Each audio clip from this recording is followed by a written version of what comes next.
As President Biden sets out to sell the debt limit deal to his party, some congressional Democrats are speaking out, criticizing what they see as unfair concessions to Republicans. Here's Michigan Democrat Congresswoman Debbie Dingell earlier today. I haven't made a decision yet about what I'm going to do. I have to say several things. I've been angry for days for many reasons that we are being held hostage. We cannot default on our loan. Our debts, and I know that. Yet at the same time, we cannot be rubber stamps. Joining me now is Washington Congressman Adam Smith, the top Democrat on the House Armed Services Committee. Thank you so much, Congressman, for being here. Really appreciate it. Thank you. Appreciate the chance. So you just heard the criticism from your colleague, Debbie Dingell. What say you? Will you support this deal? I'm leaning towards doing it. And I think the weird thing is, I mean, the budget negotiation, this is basically a budget deal. Now, the Republicans tried to take a hostage in terms of threatening the U.S. economy by threatening not to raise the debt ceiling. But this is an agreement that we probably would have come to anyways, because the budget runs out on October 1st. Every year in Congress, we negotiate the budget, you know, sometime between the April and October timeframe. And if we don't get an agreement, we've had government shutdowns in the past, we've had continuing resolutions, we've had extended periods of time where we couldn't get the budget done. And President Biden was clear, of course we negotiate the budget. The twist this time is the Republicans took the unbelievably irresponsible step of risking the full faith and credit of the U.S. while doing it. But this is basically a budget deal that we negotiated that has the added benefit now of, you know, of saving that hostage that the Republicans took and protecting our economy. And I think President Biden did about the best he could do in a very difficult situation. Oh, Congressman, I'm curious because you say you're leaning toward it. What is preventing you from getting to yes? What do you need to have happen to get to yes? Yeah, well, I've been through this a lot, and the bill comes out and you hear what's in it. And then as the days go by, you hear a bit more information. Mostly, unless there's some big surprise that I haven't seen yet, I will vote yes. But I like to give myself time to see how a variety of different provisions in here are interpreted. It's a 99-page bill, which is not as long as some in the past, but I want to make sure there's nothing in there that I haven't thought through yet. Okay, makes sense. Your other colleague, Congresswoman Jayapal, had this to say yesterday about the work requirements. Obviously, a lot of Democrats opposed to adding work requirements to SNAP, which is essentially food assistance, before seeing the legislative text. Take a look at what she had to say. We've seen reams of data that show that when you put these work requirements in, they're really just administrative red tape that prevent the people who need help from getting help. It is bad policy. I told the president that directly when he called me last week on Wednesday, that this is saying to poor people and people who are in need that we don't trust them. What do you make of that? Do you agree with Congresswoman Jayapal? Well, a couple things about that. I mean, first of all, this is a negotiation, and sadly, the Republicans control the House. And if we're going to get a budget passed, forget the debt ceiling for the moment, and not shut down the government or lock in continuing resolutions, we have to negotiate with them. And I think that's what the president did. And he protected a lot of the stuff that the Republicans had been going after. I mean, they wanted to cut all manner of domestic programs back to the 2022 levels. They wanted to undo the Inflation Reduction Act. They wanted to take back a lot more money than they ultimately got from a lot of the COVID relief money that we passed. So you have to negotiate through that. In terms of the work requirements, personally, I hear what Congressman Jayapal is saying. There is the risk that people won't know how to comply with these and they will be denied benefits that they otherwise should have gotten. But I think the key there is to make sure that people do comply with that.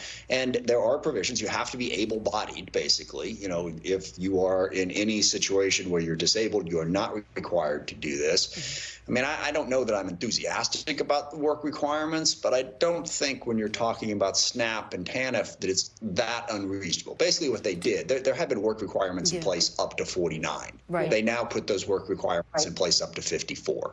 Do you think, though, Congressman, do you think that President Biden gave away too much, and do you think that part of that is because he started these negotiations so late in the process? Yeah, I don't. And that's really kind of a myth. He did not start these negotiations late in the process. And that's what was so confused. The main thing I'll be critical of President Biden on is he never should have said up front, I'm not going to negotiate over the debt ceiling. I know what he meant. I do, but it didn't come off clearly to the American people. So that was a strategic error in in your mind, Congressman? That was a strategic error? Absolutely. I would say more tactical than strategic, but yes. And look, at the end of the day, as he said, of course we're going to negotiate the budget. That's what we do every year. And every year that the Republicans control one part of it and Democrats control the other, those are tough negotiations. And frequently those negotiations drift into December. Here, we got the budget negotiation done. That's what the president negotiated over. He negotiated over what is the budget going to be. The Republicans took that hostage of the debt ceiling. So we had to force that in to get the debt ceiling raised as well. But this is a budget agreement. And that's what the president was negotiating. He didn't wait. I mean, they've been negotiating this. The president introduced his budget in March, I think it was, first week of March. He put his offer on the table 2 months ago. You know, it's interesting. One of your colleagues, Ro Khanna, told NBC News, quote, "My sense is a large majority of the House Democratic caucus is in flux as to where they're going to be on this." Is that your sense? Do you think Democrats are in flux and therefore is this in real jeopardy? No. I mean, my sense is, well, first of all, I think an overwhelming majority of Republicans are going to vote for it. And I think maybe half the Democrats will probably vote for it as well. I think the holdup on the Democratic side is a couple of things, a couple of very legitimate things. On the work requirements, on the permitting reform, I think there are concerns. And then I think there's the broader philosophical point that you've brought out is, oh, my gosh, this looks like we gave in to the terrorist tactics of the Republicans. And at the end of the day, as I said, that's not really what happened here. We negotiated a budget deal that we were going to have to negotiate no matter what. But I think a lot of Democrats are concerned that we were negotiating around the debt ceiling when we're really negotiating a budget deal. And I think the president did a pretty good job in tough circumstances. Look, the Republicans control the House. Yeah. We can't pass anything without some sort of an agreement. I just spoke to, obviously, Congressman Johnson. He expressed real optimism, I would say, that this is going to get to the president's desk by June 5th, that deadline. How optimistic are you that this will pass, that this will get to President Biden's desk and that the country will avoid default? Yeah, I'm very confident, And look, let me just say, I got to give the president some credit here. If you'd asked me that question 4 days ago, I was not very confident because I really wasn't sure that we would be able to get a deal out of the House Republicans, given how strident they are on a number of issues. But right now, I think the deal that was put together that really doesn't do much about the deficit overall. It's a basic budget agreement that sort of locks in the numbers where they're at.